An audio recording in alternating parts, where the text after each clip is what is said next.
So hello guys, तो आज हम बात करने वाले हैं कि अगर आप अपनी कोई खेती की ज़मीन बेचते हैं और उस पर आपको कैपिटल गेन होता है तो उसका टैक्स लगेगा या नहीं, तो उसके बारे में आज हम बात करने वाले हैं। तो चलिए हम अपने हर एक पॉइंट पर अपनी डिस्कशन शुरू करते हैं। और जिन पॉइंट्स पर हम बात करने वाले हैं वो पॉइंट्स अगर कोई एसएससी फॉलो करता होगा तो उस एसएससी को खेती की ज़मीन बेचने पर कैपिटल गेन पर टैक्स नहीं देना पड़ेगा।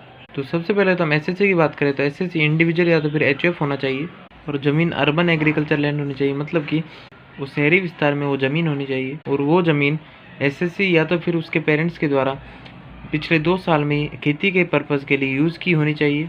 और टाइप ऑफ कैपिटल गेन की बात करें तो वो capital gain short term capital gain या तो फिर लॉन्ग टर्म कैपिटल गेन होना चाहिए।